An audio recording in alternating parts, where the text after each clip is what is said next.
Good morning, Big Brother fans. It is Saturday, August 27th, and I am on my way to a cross-country meet, something I do, or I have done for all these many years during the fall, and I am alone today, so I thought I would record a CarCast. This one may end up being a bit rambly, more than usual. How's that? And we're going to cover some things, but I don't have any written down notes, and so I am sure to get sidetracked and go down a few rabbit holes. So, let's get to the meat of it. What is going on? And then I will go back and pull things apart for those of you that want more detail. The simple answer is, I don't even remember what I said yesterday when I was going to lunch. And that's the last time I talked to you guys. But Turner did nominate Taylor and Brittany. His actual target is Michael. Turner and Kyle are kind of the core of this group from the outside. It's Turner and Michael, the former leftovers, because the leftovers are done now. The former leftovers are kind of the core. They have Alyssa and Terrence, but Turner doesn't have a whole lot of faith in Alyssa and Terrence as competitors, understandably. And so I would look at Turner and Kyle, and to a certain extent Monty, actually, as the remainders of the Pound Alliance kind of steering things.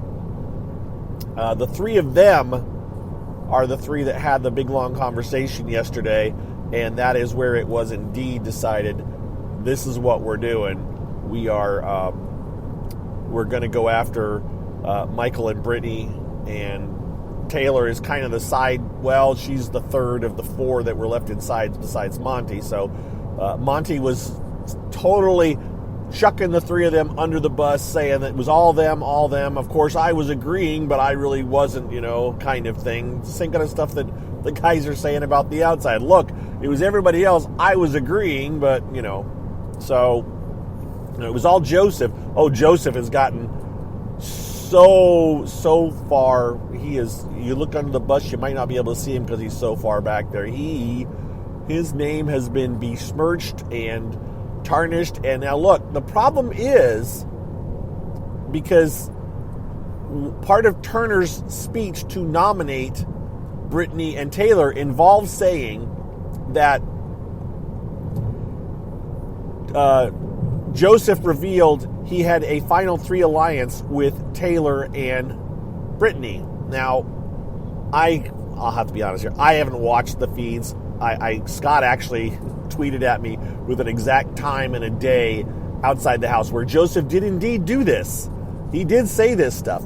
But why would Joseph do that? Well, remember, Joseph had almost pretty much accepted his fate, but he was still grasping at straws. And as a part of grasping at straws, he was trying to prove to them that if he got back in the house, he would work against everybody that was still in the house. He was going to be Team Turner and Terrence and Alyssa. And since they already knew about the leftovers, Joseph was just spilling the beans and saying, well, there's this, and there's this, and there's this. And, when Taylor and I were chained together, we talked about a final four with Brittany and Michael. And then when I was talking to Taylor when we were chained together, I said, of the four of us, Michael's the biggest competitor. So when it gets down to the four of us, he's going to be really tough to beat, which was an implied reference to maybe we should get rid of Michael, and thus we'll have a final three alliance. Take it from our four to a three. Joseph did indeed say stuff to that effect. Now, he was saying it as a way to try to save his butt to get out, but Turner twisted it to imply that he was saying it as a way just to plot against the inside people. It's just a subtle difference, but it's just enough. It's like, oh, you mean Joseph already knew he was going, and he was trying to save his butt to get back into the house, where he probably would have undone all of the things, or said, well, guys, I had to do a lot of damage control just to get back in here, and now that I'm back in here, now a lot of things have been exposed. The thing is, pardon me, that's kind of what Kyle did. Kyle kind of blew everything up to save his butt to get back into the house. It just happened to work for him because he did it before Joseph did, right? But the fandom likes Joseph more than Kyle for various reasons, some of which are kind of legit, like Joseph was a much more, and I'm going to say this term not in a negative way, but a much more politically correct player. Kyle has been politically incorrect, socially awkward, and all kinds of stupid things that he is going to get hammered for once he's outside of the house. So I'm not defending Kyle for that part of his game. I'm just saying Kyle managed to do the bad things first. Now, would Joseph have done them if Kyle hadn't? Probably not. But Joseph's back was against the wall. All right, so Joseph threw out all this information that is now being used against him with a slightly different twist, a slightly different angle. By the way, this just popped into my head too. This is why I love Big Brother. Not all this, the negative side of it, but this is why I love Big Brother. Watching the social interactions, watching how people react and what they do, what they say. It's just pretty damn wild. It is a social psychological experiment watching this stuff go down, and that's why I enjoy it. That's why I don't try to have a particular person that I'm a fan of or rooting against. I just like to watch the interactions and analyze what the hell they decided to do and when they decided to do it and how they did it and how they maneuvered and manipulated. I mean, people that are like hardcore fans, some people are like, oh, Big Brother 16 was a total bore. Man, that was a textbook case of watching Derek just maneuver and manipulate and get people to do what he wanted them to do by making them think they're the ones that decided to do it. I can remember, and here I go down these rabbit holes, watching Derek have a conversation with Caleb, where Caleb didn't want to do something. I don't even remember what it was. It was about a nomination, I think. And Derek managed to, in a conversation, get Caleb to decide that he wanted to do the thing that he didn't want to do at the start of the conversation. So it wasn't Derek's idea. It ended up being Caleb's idea, and I'm putting up air quotes here. That is the kind of stuff that just... that's why I like Big Brother. I don't. That's why I don't care about rooting for people. I'm more about watching the social interaction and figure out what's going on, because I just know that if you have too big of a favorite, you're going to get disappointed, and it's going to be it's just going to bust your hopes and dreams. So people have asked me before, how can you watch this show without having a favorite? It's like, well, I kind of do, but I know that it's not going to end up that way probably. If it does, it is just icing on the cake. Like, wow, they actually, it actually worked out that way. Yay. But most seasons, oh no. Most seasons, no way does the person I'm rooting for, deep down win. All right. So way off the rails, talking about why, the things that Joseph did to try to save himself and how they're now being used against him in the house. Now, what sucks for this, the real life suckiness of all this is that it's really making Joseph look kind of bad, and mentally it's probably kind of crushing Taylor a little. I say a little bit. It's probably crushing Taylor because she thought, well, I thought we had something here. Whether there's, by the way, all right, here we're going to go down another rabbit hole, but let me finish this thought. So Taylor is possibly thinking, I thought about maybe having a relationship with this guy, and look how he treated me. Okay, now.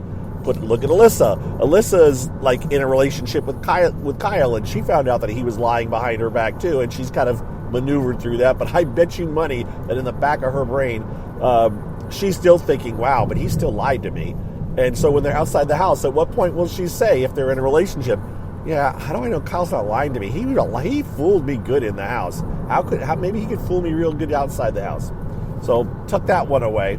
Let's go back talking about Joseph and Taylor. So Michael said something yesterday that I heard that I kind of thought, ooh, I want to talk about this. So yesterday, Michael, now again, take these things with a grain of salt sort of thing, but just kind of, that's interesting. Michael was talking about Joseph, and he said, Joseph did not flirt with Taylor until after Taylor said one time, and I think he said back in the bathroom or so, he said that we were talking, and this may be on cam and it may not be on cam, but Michael said, Taylor said she misses flirting with people.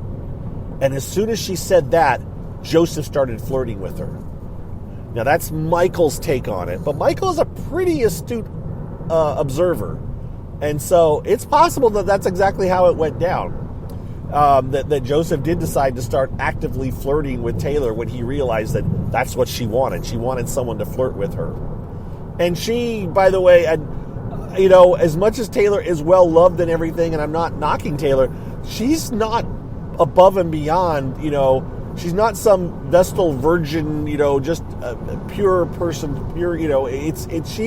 she talks about, things. She was crushing on Daniel, and then she said she liked older men. People have you maybe forgotten that way early on people were like, among the many reasons Daniel was being crucified, one was because he was saying that Taylor was being creepy and following him around, and people just were blaming it on Daniel. And then lo and behold,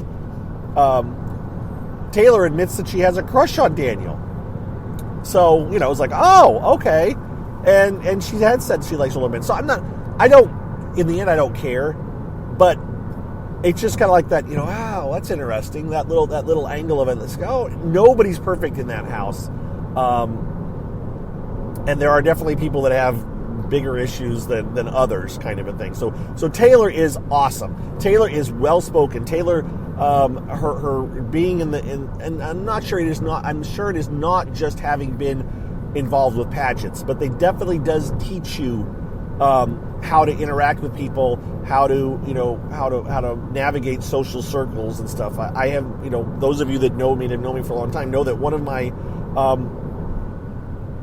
my sons was a state officer for a couple of different organizations, and that process and going through that and that just taught him so much on how to interact with people and how to do things. And it is just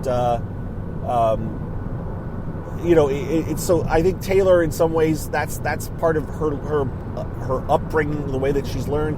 That's how she's come to be so good at being so well spoken, being able to maneuver. But she's still behind all that, she's still a person who has urges, feelings, thoughts, and she's not afraid to express those in the house with her friends. So, all right, I've gone.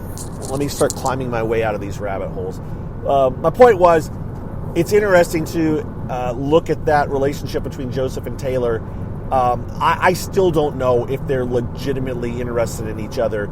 They certainly may go out once they're outside of the house. They may, at the very least, I am sure they will date to some extent, at least, some fun dates, some interesting dates. Will they be a full-fledged relationship? I have no clue. Don't have the slightest idea. If they do, great. If they don't, hey, that's good too. That's cool too. Okay. So there's one of my I've gone down a couple of different areas. I have one more thought that I want to expound on a little bit before I try to wrap things up here. And understanding, I haven't said half of it. Yesterday had so much going on. They got everybody, let me say this a little bit. They got everybody together as far as they brought Terrence into they made Monty think they were bringing Terrence and Alyssa into the mix, even though Alyssa and Terrence were already in the mix before Monty, right? But now it's the four outsiders plus Monty are kind of an alliance. But in the reality, it really probably is in some ways Monty, Turner, and Kyle at the core, with Terrence and Alyssa as add-ons. But in reality, Terrence and Alyssa think that they were in the group. They're more solid in the group than Monty is. Okay? Does that make sense? There's a lot of double talk going on here. And one more note. I keep saying that, I know. Brittany totally spilled the leftover lines to Alyssa, so she now knows about it through a couple of different sources. And Alyssa told everybody that, oh, by the way, Brittany told me all about the leftover lines. So that's why I say the leftover lines is done. But Brittany hasn't told Michael that she told Alyssa about the leftover lines. Brittany has definitely shown her cards now more with other people. outside of Michael. She's willing to kind of go outside of that closeness with Michael. And Brittany also really ripped into Taylor. I think because she feels like it's Taylor's fault. Her closeness with Joseph is the reason that she's nominated, which in some ways it is, but of course they don't realize that the main target right now is actually Michael. Brittany doesn't know that, and you never know until it happens. There's only 8 people left in the House, so 6 will play in the Power of Veto, which will be held at some point today. I don't know if I'll do another CarCast before then or today. I'm not sure. Probably not. So we won't know about you won't know about the Power of Veto if you only listen to me until tomorrow, assuming I do one tomorrow. If not, then Monday. But they are Joseph and not Joseph, Turner and Kyle and Monty are hopeful that Michael doesn't get the chance to play in the Power of Veto. Who knows? All right, what else? I really need to wrap this up now. I've been going for quite a while, and I still have this one other thought, which is about Turner. Now, this one doesn't have a real answer. It's just me thinking out loud. I did get a partial answer from somebody, at least what they think happened, and I'll kind of go with that. But it puts a bit of a hole in this theory. So my theory was, some people are like, why is Turner going against the inside house folks and sticking with Kyle, especially after Kyle kind of totally outed the Leftover Alliance? And the thought came to me of, hey, when did Turner know that Kyle outed the Leftover Alliance? And so remember, we know that Kyle went to Terrence before nominations even happened and out of the Leftover Alliance. And then Turner and Joseph were completely blindsided by Terrence nominating. Terrence did not say, because Kyle told me about a Leftover Alliance. He just said, I have my suspicions, all right? And then we had Friday and Saturday morning was the Power Veto competition. In the Power Veto competition was won by Kyle. I'm sorry, was won by Terrence. And then we had another day, and then Terrence used the Power Veto and put Kyle up. Now, I'm trying to figure out at what point was the Leftover, and the problem is the feeds were down a lot, right? So at what point was it revealed to Turner and Joseph that Kyle outed the Leftover Alliance? Because to me, if Turner, right now, today, thinks that Kyle outed the Leftover Alliance only after he was on the block, then Turner would not be as upset with Kyle because, hey, in his mind, at this point, desperate times call for desperate measures, and I'm going to do whatever I have to do to get back in the house, right? But if Turner knows that Kyle actually outed the alliance, the Leftover Alliance, and that's what resulted in Turner getting nominated, because I would be a bit surprised. I would be a bit surprised that Turner would show loyalty to Kyle for being willing to give up the Leftover Alliance, because the reason he did it was to save Alyssa, right? That's the real reason he did it. But Turner may think he did it just to save himself. And I don't know which it is. Someone told me that they're pretty sure that that Turner found out about Kyle outing the Leftover Alliance after the Power Veto, but before the Power Veto meeting. I don't know if that's true or not. If that is true, then it's a little bit like, well, is he, he ended up on the block after that, so it didn't help him. I don't know. I just find it interesting. I'm trying to get inside of Turner's brain and figure out his motivation, because if I were Turner and I knew that Kyle had thrown me under the bus, my alliance under the bus, to save his girlfriend, I'd be a bit annoyed. More than annoyed, I'd be really ticked off and mad, and I wouldn't walk back into that house. And that's, I don't know if I would be willing to stick my neck out for Kyle. And defend him. Now, the reason that I came up with this or kind of started wondering about this was because of a conversation that happened at 11:30 a.m. yesterday in the head of household room. I remember this time. It was 11:30, it was 11:28. One of those two times in the head of household room where Kyle and Turner were alone after they had met with Monty and decided to go after Michael. And they were doing a wrap-up session, and they were talking about, we need to let Monty know that the Leftover Alliance was revealed. And Kyle was saying, I need to explain to him that I'm the one that did it. That I'm the one that out of the Leftover Alliance, and the reason that I did it was because, I was trying to save myself. And Turner said something, and this is the problem. I can't, for the life of me, I can't tell if Turner said, or you don't have to, it doesn't matter to me, or if Turner said, or you can blame me, it doesn't matter to me, or if Turner said, or you can blame Joseph, it doesn't matter to me, right? Those are three different ways to explain that to Monty, and I don't think Turner said, or you can blame me, but I was pretty sure for a second, I was thinking, wow, Turner just said, or you can blame Joseph for outing the Leftover Alliance, which is kind of what they've done. They have kind of, the narrative they're telling now for the people that are inside the house, or for Monty, is Joseph's the one that revealed the Leftover Alliance, not Kyle. So, yeah, Joseph's got to be feeling a lot of, if he could read what was going on, if he knew what's being said about him. Now, what's going to be interesting is the retells when the people end up in jury and said, yeah, I heard you out of the Leftover Alliance. What? No, I didn't. It was Kyle. Wait, what? That's going to be the next retell, which we won't get to see probably because they won't have enough time to show us that kind of stuff, and we're the only ones that care about it. But, yeah, think about all that. There's just a lot that since Thursday, so much has gone on. So much just in the way things, oh my gosh, it is just, a lot.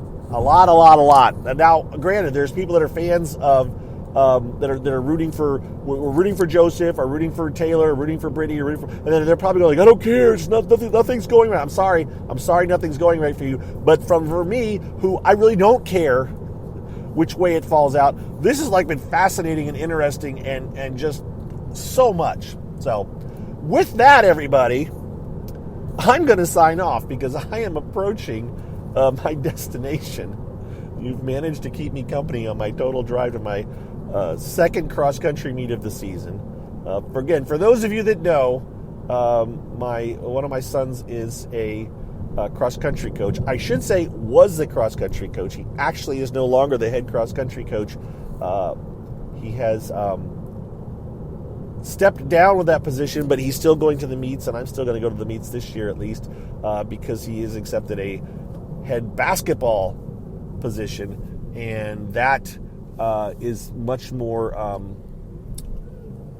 takes a lot more time than being an assistant basketball coach, which is what he was. Now he is the head basketball coach for this high school, and that will suck up his time, and so he is going to meets and stuff, but he's not doing as much stuff in the background, and so he couldn't be the head coach anymore. He just didn't feel it was right to the kids. So I'm still going to root him on, but that's a little tiny personal update for those of you that have been with me for years and have heard me talk about going to cross-country meets and things like that. So that's what's up, guys. Thanks for being supporters. Thanks for listening. And again, any of you that are new, welcome to my rambling world of talking about Big Brother. Yeah, that's it. I'm now trying to navigate driving to getting the last little steps of getting to this high school. So I need to just shut this off and get on with the rest of my day.